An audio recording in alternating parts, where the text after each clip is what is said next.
Ei, gente, boa tarde pra você. Globo Esporte tá no ar nessa quarta-feira de cinzas. Acabou oficialmente o carnaval, entra o bloquinho do futebol. Sábado tem final do Campeonato Mineiro, Galo contra o Coelho, mas hoje já tem jogo decisivo pela Copa do Brasil. Segunda fase, Galo e Manaus, 7h30 da noite, o jogo é no Mineirão. É jogo único. Se empatar, a decisão é nos pênaltis. E aí os goleiros, claro, podem brilhar. O Everson do Galo, por exemplo, eu acho que já tá merecendo uma vaguinha na seleção, hein? Estufuzói e Dorival Júnior. Puxa vida, que história, hein?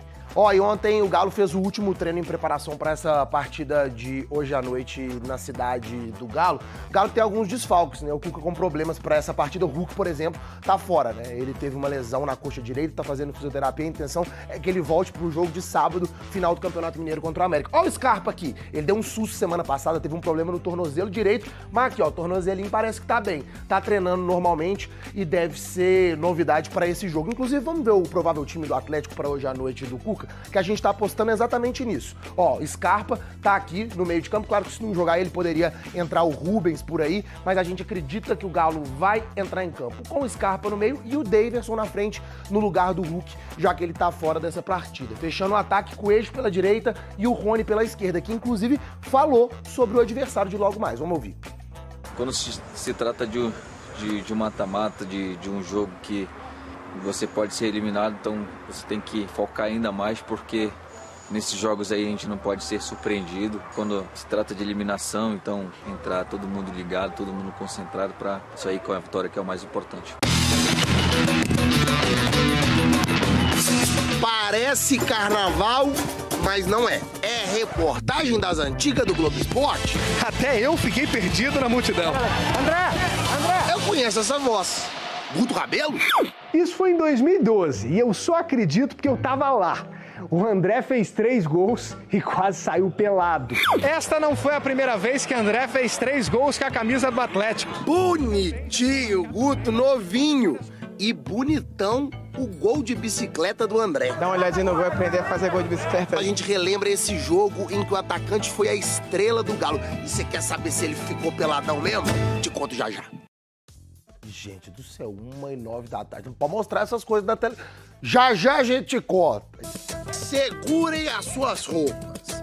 Porque na última vez que o Galo enfrentou um time do Amazonas, o André quase saiu de campo sem nada. O público saiu daqui, todo mundo feliz e agraciado aí. Isso foi em 2012 e eu só acredito porque eu tava lá. O André fez 3 gols e quase saiu pelado.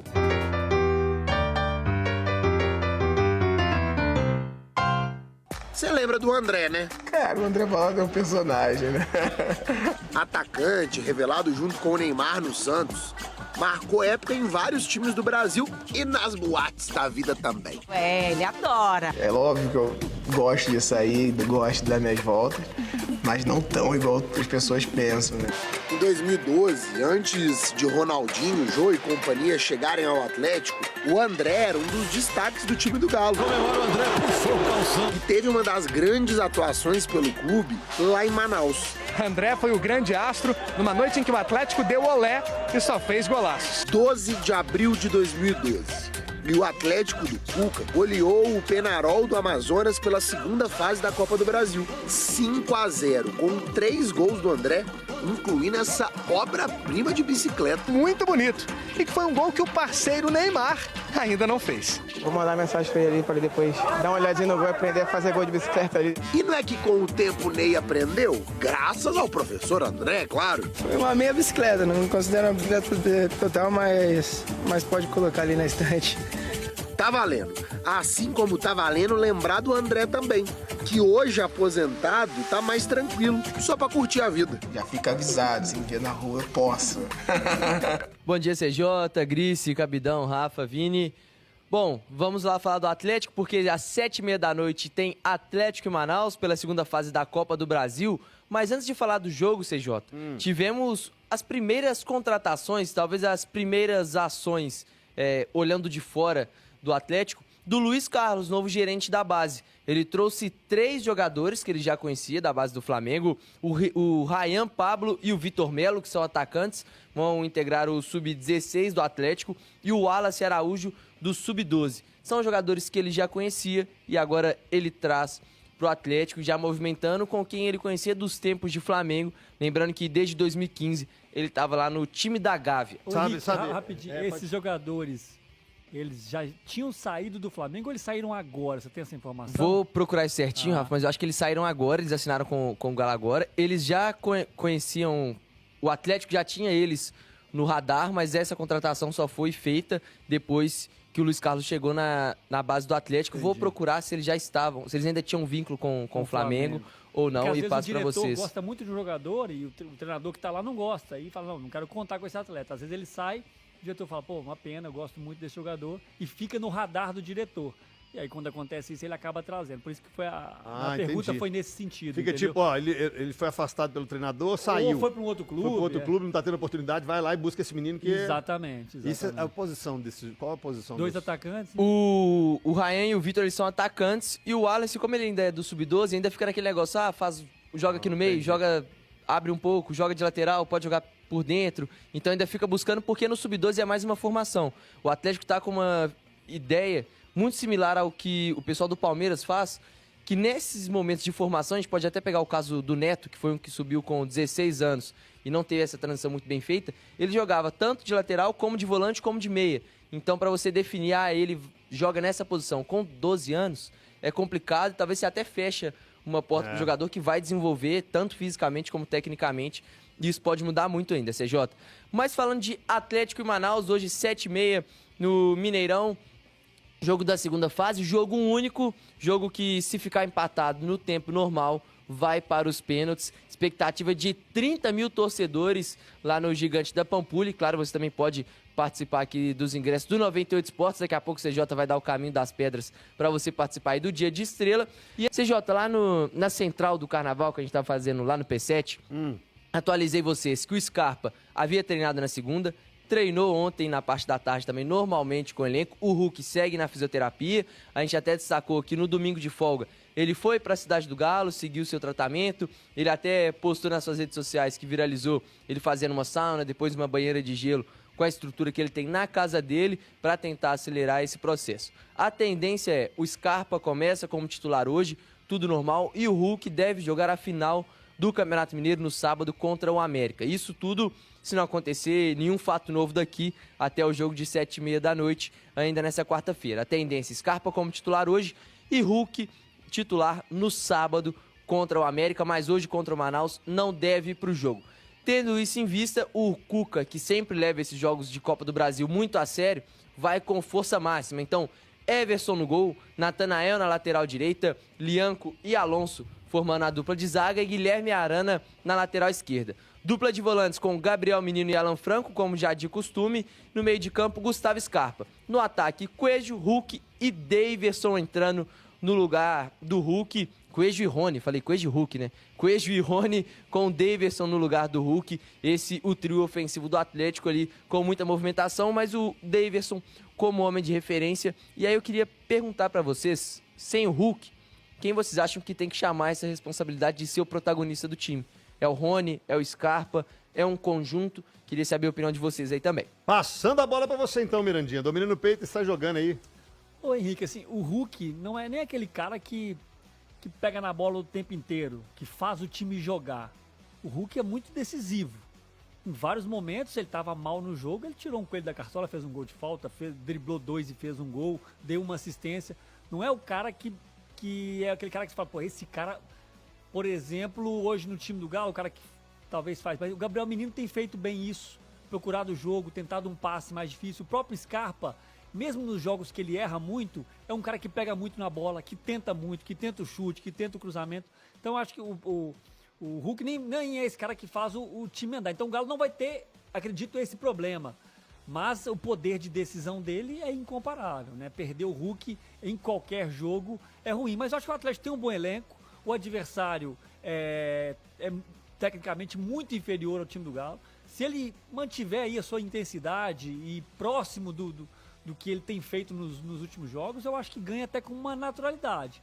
Ele não pode entrar com o pensamento de que vai ser fácil. Se o Galo entrar numa normalidade, eu acho que ele ganha esse jogo até com uma certa tranquilidade. Ali no nosso quadrinho, para quem tava no YouTube, até o posicionamento tá um pouquinho invertido, né? Tá um pouquinho diferente do que vai ser no jogo, né? Porque ali tava o Rony aberto pela direita, Coelho Coelho pela esquerda e Davidson por dentro. O Scarpa como um 10. O Scarpa normalmente ele joga da direita pro meio, então ele fica como meia-direita.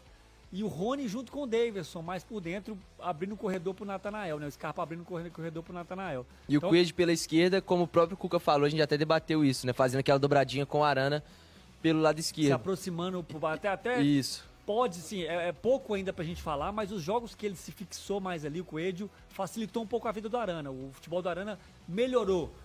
Vamos ver, né, daqui pra frente, com a sequência de jogos, se isso vai se manter e se, de fato, a presença do Coelho mais aberto pela esquerda vai influenciar nesse jogo do Arana. Mas por dentro, Rony e Davidson fazendo dois atacantes, como era Rony e Hulk também, como foi nos últimos 2 jogos. A minha dúvida, na verdade, é com relação ao Gustavo Scarpa. Ele tá 100%? Parece que sim. É o que a gente falou lá, acho que foi até a gente falou isso ontem, quando o Paim tava lá, estava curtindo seu aniversário, Cabidão. Mas é muito difícil você ter um jogador 100%. Ele tá 100% totalmente confortável. Então você já me respondeu. Porque, por exemplo, o próprio Coelho não tá 100%, mas tá jogando todos os jogos e joga até o final. Porque teve uma torção há um tempo atrás e ainda tá jogando, e ele mesmo disse, ainda não tô 100%, talvez 80%, 90%. E até conversamos isso com o Rafa. É muito difícil você ter um jogador que ele vai estar 100% o tempo inteiro. É normal o atleta de alta performance ter essa questão. A minha pergunta com relação ao Scarpa, porque ele teve, não vou falar que foi uma lesão extremamente séria, porque não foi, obviamente, o caso. Mas se ele não tiver se ele tiver algum incômodo, qualquer ele que fosse, eu deixaria ele fora do jogo de hoje. Ah, tá. O que você tá falando é o seguinte, se ele não tiver 100%, eu vou usar um termo que o Dr. Rodrigo Lasmar usou pro Luan uma vez, o menino maluquinho. Ele falou, na ocasião ele disse, ele está tratado, ele não está curado. Isso. Então acredito que o Coelho, o nosso Scarpa aí também entra nisso. Eles estão tratados, ou seja, tem condições, eles estão curados. Mas você pouparia para a final do Mineiro, Cabido? Ô, gente, peraí. Não, peraí. A gente tá falando aqui do América e a gente tá falando aqui do Manaus. A distância do Atlético para o América já é grande. Cuidado com a Copa do Brasil, A do Manaus Cabidão. não, mas não interessa, gente. Mas aí não interessa. Com todo respeito ao Atlético. O Atlético hoje é favoritaço pra vencer. O Atlético sem Rony e sem Scarpa tem totais sem condições. Hulk e sem Scarpa. Sem Hulk e sem Scarpa. Tem total condição e tem que passar, CJ. Jogo no Mineirão, jogo pra se classificar, tem obrigação de classificar o time sim. todo reserva era favorito. Gente, pelo amor de Deus. Assim, eu pouparia o Scarpa. Eu deixaria o Scarpa no banco ali, sossegadinho. E aí deu uma gigantesca. Mas aí sem o Hulk, você não pode fazer isso durante o jogo. Por exemplo, escala ele começando, aí você faz um 2-0 no primeiro tempo. Vem cá, toma aí, entra aí, Bernardo. Aí eu sim, você tem que ter um plano de estratégia pronto. Dá pra fazer um bom jogo sem o Scarpa, gente. Só lembrando que contra o Tocantinópolis, se o Hulk não entra, o caldo podia azedar, né? Mas ali a situação era completamente diferente. O gramado diferente. De gramado, de viagem diferente. Pô, a gente tá falando da única viagem que os caras vão fazer é da cidade do Galo pro Mineirão com batedor que vai levar 22 minutos, gente. Se tivesse uma sequência de jogos, precisão, eu até concordava. Gostou? É porque eu conheço a região. Muito preciso. É porque eu conheço a região. Eu até concordava mais, mas como o Galo já tá um tempo sem jogar também, é até importante você dar alguns minutos para até os caras que vão jogar sábado também. Se fosse aquela sequência que teve jogo domingo, quarta, aí eu acho que faria sentido poupar boa parte dos jogadores ou até todos. Concordo com o Gris e com o Cabido, mesmo com o time reserva, o Galo tem que ser favorito. Apesar da Copa do Brasil ser muito traiçoeira, o time reserva tem condição muito grande de vencer o jogo sem ter dificuldades. Mas como o time está sem jogar há algum tempo, eu acho que vale a pena pôr o time titular para dar ritmo. E aos poucos, como o CJ falou... Você faz 5 substituições ali? Os meus poupados só seriam esses dois, tá? O Cabido falou por questão física, exatamente. Não por uma questão de descansar de fato os caras para jogar contra o América, porque de fato não há cansaço, né? O atleta tá um bom tempo sem jogar. E vai jogar em casa, não teve viagem e tudo mais. Mas nessa aí, eu acho que eu tô mais com o Cabido do que com vocês. Você pouparia desde o início? Eu acho que sim. Mas então você... Deixa no banco para jogar 15 minutos no final para pegar um pouquinho de ritmo, para sentir como é que tá. Ou se houver uma necessidade de jogar mais, mas Mas se ele tá no jogo, gente, se ele já... Tá relacionado, tem condição. Ele tá com uma dor normal e tornozelo, assim, não é a lesão não vai... não é lesão muscular. Você entrou ali, pode ser que de repente você abre tudo e você fica 3 meses parado. Você pode ter um incômodo, você sai. Não quer dizer que você vai pra sábado e você não pode jogar de novo. É uma lesão mais controlada, você faz um... O jogador consegue sentir mais. Não é um negócio... O risco de uma lesão muscular é muito maior, sabe? Então, assim, a gente não sabe exatamente qual a lesão, porque a discussão fica muito assim. É porque eu só tenho comigo a imagem dele saindo, mancantolando do treino. Agora, me conta uma coisa aqui, Grice, já que você e Cabido, então, não o colocaria desde o início, junto com o Rony, junto com o Coelho e junto com o Daverson, quem seria o outro? O Daverson é uma possibilidade, assim... A grande probabilidade que o Daverson seja o titular. O provável titular para substituir o Hulk é o Daverson. Entendi. Pode ser que o Cuca chegue e coloque o Alisson, por exemplo, e faz uma dupla ali com o Rony mais por dentro, fazendo essa referência. Mas a tendência é que seja o Daverson. Você acha que pode jogar Alisson, Rony, Coelho e Bernard, por exemplo? Acho, CJ, até porque o Rony já fez esse papel no próprio Palmeiras. Por muito tempo ele já jogou como referência nesse cara por dentro. E aí você muda um pouco, você não ia jogar nessa característica com 2 atacantes. Você teria o Rony por dentro um pouco mais móvel, o Coelho pela esquerda, e o Alisson pela direita e o Bernard. Não, nesse momento, nesse esquema que você falou, sem o Daverson. Com o Daverson, acho que que faz essa dupla Rony e Daverson, Coelho por um lado pela esquerda e Scarpa pela direita. E acho que caso o Scarpa não jogue, acho que quem tá à frente é o Bernard. Mas ele pode tanto colocar o Bernard como colocar o próprio Alisson. Variações, eu acho muito pouco provável não ser o Daverson substituto do Hulk. Pela característica, inclusive, que a gente espera do jogo, né? Mais muito fechado. Provavelmente vai ser um jogo de usar muita bola aérea, de ter que disputar muita primeira e segunda bola ali na frente para tentar incomodar o adversário. Então acho muito pouco provável que não seja o Daverson. E aí com isso, você jogando com um homem referência, você tem que vir com um atrás, meia e 2 pontas ou não, necessariamente? Não necessariamente, pode ter um segundo atacante para brigar junto, né? Rony e Daverson? O Daverson briga pela primeira bola, o Rony tá ali perto dele para brigar por uma possível segunda bola, enfim, eu acho que pode ser a dupla. E aí, no caso, se não fosse jogar o Scarpa, eu acho que o mais natural seria usar o Alisson pelo lado direito. Muda um pouco a característica, né? Que o Alisson joga um pouco mais por fora do que o Scarpa, que joga um pouco mais por dentro. Não ia ter corredor para o Nathanael a todo momento, né? Provavelmente. Mas ainda assim, como o Alisson é um ponta canhoto que joga pelo lado direito, muitas vezes ele vai cortar para dentro e abrir esse corredor também para o Nathanael, né? Seria a minha escolha. Ou então o Rubens também, como uma possibilidade, leva o Rubens para o lado esquerdo e traz o Coelho para jogar do lado direito, né? Que também é uma posição que ele consegue fazer com alguma naturalidade. Mas enfim, conhecendo o Cuga, eu acho que vai jogar o Scarpa.